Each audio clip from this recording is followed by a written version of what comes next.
Horas,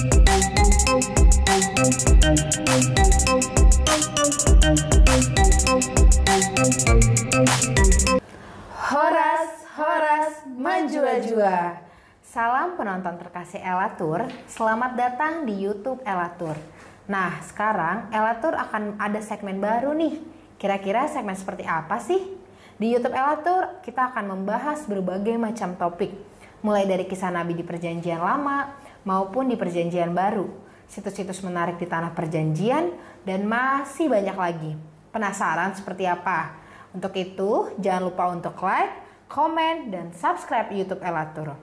Tapi sebelum itu, mari kita menyanyikan satu lagu pujian dengan judul Yesus Kekasih Jiwaku.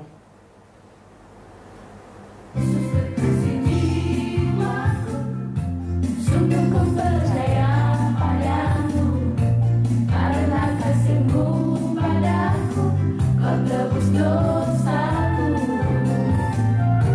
Dari terbitnya matahari dan sampai terbenamnya, ku angkat lagu pujian, tinggikan nama-Mu. Dengan gendang ku puji dengan kecapi. Oh, ku bernyanyi haleluya, Yesus kekasihku. Yesus kekasih jiwaku, sungguh ku percaya padamu, karena kasih-Mu padaku, Kau tebus dosaku. Dari terbitnya matahari dan sampai terbenamnya, ku angkat lagu pujian, tinggikan nama-Mu. Dengan gendang ku puji dengan kecapi. Oh, ku bernyanyi haleluya, Yesus kekasihku. Dengan gendang ku puji dengan kecapi. Oh, ku bernyanyi haleluya, Yesus kekasihku.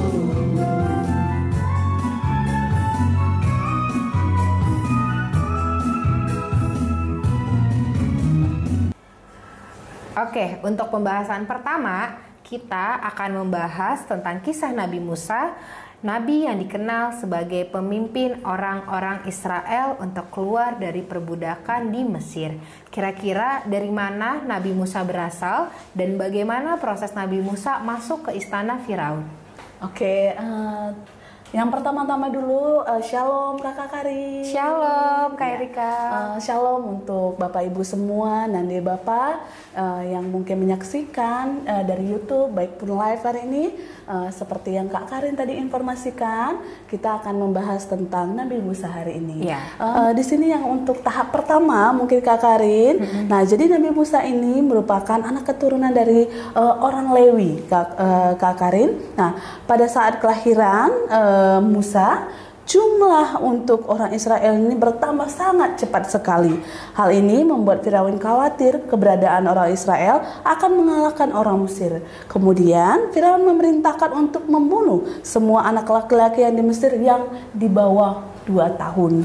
Kemudian Kakak Karin, ketika Musa lahir, ibunya khawatir jika bayinya akan dibunuh oleh Firaun. Maka ibu Firaun menganyam keranjang yang dibuat dari kertas papirus, kemudian menghanyutkan di Sungai Nil. Bayi Musa ditempatkan di keranjang, ditaruh di aliran Sungai Nil, yang kemudian keranjangnya tersebut masuk ke anak Sungai Nil dan sampai istana Firaun. Nah, pada saat yang sama juga Kak Karin, putri Firaun mendengarkan ada suara bunyi menangis dalam keranjang dan melihat keranjang untuk mengapung di aliran Sungai Nil.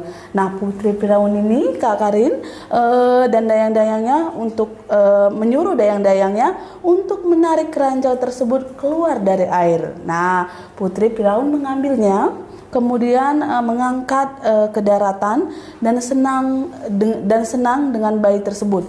Bayi itu kemudian diadopsi oleh putri Firaun sebagai anaknya sendiri, dirawat dan dibesarkan di istana. Nah, di mana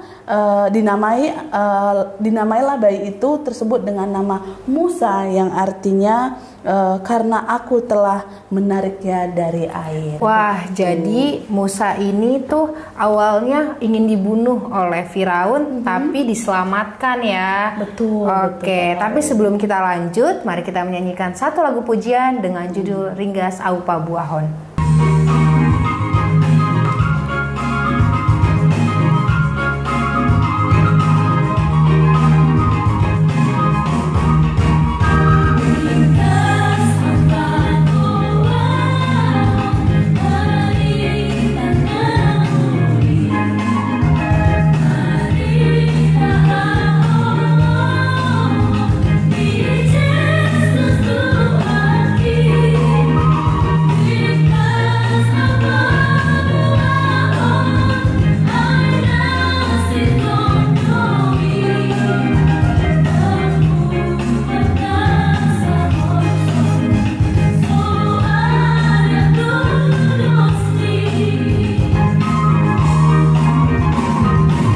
Oke, Kak Erika, sebelumnya terima kasih banyak nih, tadi udah menjelaskan bagaimana kisah Musa itu bisa sampai di istana Firaun. Kemudian aku mau tanya lagi, kemudian setelah Musa masuk ke istana Firaun karena ditemukan oleh putri Firaun, bagaimana sih kehidupan Musa selama tinggal di istana Firaun? Setelah putri Firaun melihat Musa ini bertumbuh menjadi laki-laki yang sudah besar, kemudian mempunyai empati untuk negara Israel, kemudian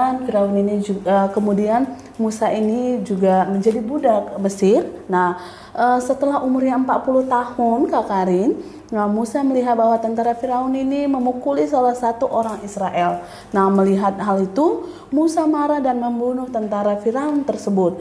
Keesokan harinya, Musa menyadari bahwa Firaun sudah mendengar bahwa Musa membunuh salah satu tentara Firaun. Nah, karena hal itu diliputi rasa takut khawatir bahwa Firaun akan menangkap Musa. Musa meninggalkan Mesir dan berangkat ke tanah Median. Nah, kemudian di Median sendiri merupakan kota yang berlokasi sangat cantik di semenanjung Sinai yang saat ini lebih dikenal dengan nama Santa Caterina.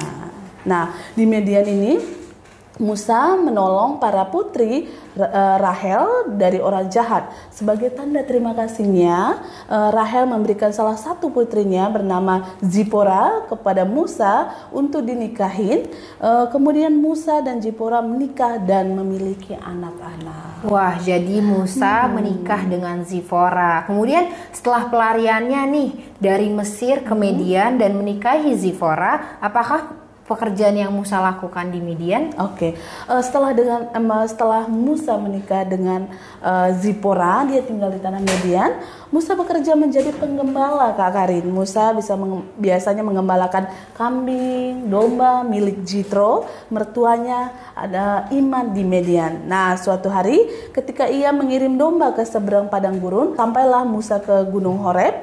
Di kaki Gunung Horeb, Musa melihat semak duri menyala, tidak dimakan api. Lalu malaikat Tuhan menampakkan diri dari api dan berbicara kepada Musa bahwa Tuhan melepas orang Israel dari tanah orang Mesir dan menuntun mereka keluar dari Mesir menuju tanah perjanjian, Kak Karin, di mana akan ada negeri yang berlimpah-limpah susu dan madu. Setelah itu Musa pun pamit kepada mertuanya Jitro akan berangkat menuju Mesir. Wah, ternyata Musa kembali lagi ya ke istana Firaun dan bertemu dengan Firaun. Ya, benar-benar banget. Tapi kalau kamu tahu kelanjutan dari kisah Nabi Musa, kamu boleh tonton kisah Nabi Musa nanti untuk part yang kedua, Kak Karin. Oke, tapi sebelum kita tutup nih, dan nanti penonton boleh nonton kisah Nabi Musa part 2-nya, mari kita menyanyikan satu lagu dengan judul Lomoni Rohama Tuhan.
penonton setia Elatur, sekian kisah Nabi Musa part 1. Terima kasih banyak nih Kak Terima Erika kasih, sudah Kak nemenin Karin. kita, sudah berbagi dengan kisah-kisah tentang Nabi Musa. Terima kasih untuk para penonton setia Elatur di YouTube maupun di Facebook. Untuk yang di Facebook, jangan lupa untuk like, komen, dan subscribe YouTube Elatur karena akan ada banyak video menarik lainnya. So stay tuned and see you on the next video tentang kisah Nabi Musa part 2. Shalom.